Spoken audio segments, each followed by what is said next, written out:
ନଅଟି ଲାଞ୍ଜ ବାଲି ଗୋଟିଏ ସୁନ୍ଦରୀ ବିଲୁଆ ଥିଲା। ତାର ସେହିଦିନ ଜନ୍ମଦିନ ଥିଲା। ଜନ୍ମଦିନରେ ସେ ସୌଭାଗ୍ୟ ଆଣିବି ବୋଲି ଭାବୁଥିଲା, ହେଲେ ପଛପଟରୁ ଲୋକେ ତାଙ୍କ ମହଲକୁ ଆକ୍ରମଣ କରିଦେଲେ। ଆକ୍ରମଣ କରିବାରୁ ତାର ମା ବାପା ତ ମରିଗଲେ, ହେଲେ ସେ ଜଙ୍ଗଲକୁ ଚାଲିଗଲା।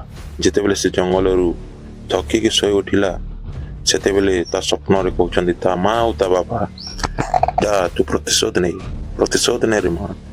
ହେଲେ ସେ ଭାବିଲା ପ୍ରତିଶୋଧ କାହିଁକି, ମୁଁ ଯାଏ ମହଲ ଦେଖି ଆସିବି।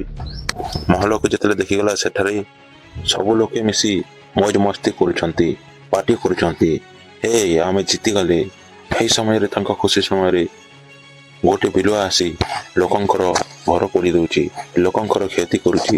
ଭାବିଲା ଆରେ ଇଏ କିଏ? ସେତେବେଳେ ତାହାଙ୍କୁ ଦେଖିବା ପାଇଁ ସେ ମଣିଷ ରୂପ ନେଇ ଧୀରେ ଧୀରେ ତା ପାଖକୁ ଯାଉଥାଏ। ଦେଖେ କିଏ ସେ ଲୋକଙ୍କ ପାଖରୁ ଏମିତି ଚାଲିଗଲା, ଆଉ ଧୀରେ ଧୀରେ ଠିକ୍ ସେ ପଛେ ପଛେ ଯାଇକି ଦେଖିଲା ତା ବାପା ପରି କିଏ ଦେଖାଯାଉଛି। ସେ ଠାଏ ଠାଏ ହସି କହିଲା, ଆରେ ମୁଁ ଆଉ କ'ଣ କରିଥାନ୍ତି?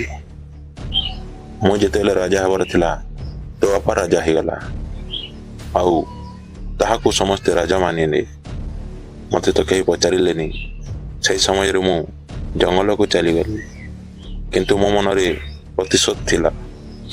ମୁଁ ଲୋକଙ୍କୁ ହଇରାଣ କଲି, ତାଙ୍କରି କ୍ଷତି କଲି, ଆଉ ଲୋକମାନେ ତୁମକୁ ହିଁ କ୍ଷତି କଲେ। ମୋତେ କ'ଣ କେହି ଚିହ୍ନିଛନ୍ତି? ଏହା କହି ସେ ଲାଞ୍ଜ ବାଲିକୁ ମାରିବାକୁ ଚାହୁଁଥାଏ। ପଛପଟରୁ ଲୋକଙ୍କର ଶବ୍ଦ ଆସିଲା, ସେ ତ ଚାଲିଗଲା।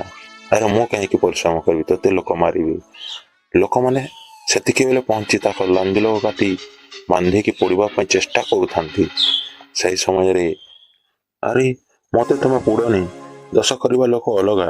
ଠିକ୍ ଏହି ସମୟରେ ଜହ୍ନ ଲାଲ ଦେଖାଗଲା। ଲାଲ ଜହ୍ନ ଦେଖି ସବୁ ବିଲୁଆ ରାଗିଗଲେ, ଲୋକମାନଙ୍କୁ ଆକ୍ରମଣ କଲେ। ନିରୀହ ଲୋକମାନଙ୍କୁ ଆକ୍ରମଣ ଦେଖି ଲାଞ୍ଜ ବାଲି କାନ୍ଦୁଥାଏ। ଠିକ୍ ଏହି ସମୟରେ ତାର ଗୋଟେ ଶକ୍ତି ଆସିଲା ଏବଂ ଜହ୍ନକୁ ଆହୁଡ଼ାଇ ସେ ଜହ୍ନର ସବୁ ଶକ୍ତି ଲଗାଇ ସେ ବିଲୁଆମାନଙ୍କୁ ମାରିଦେଲା।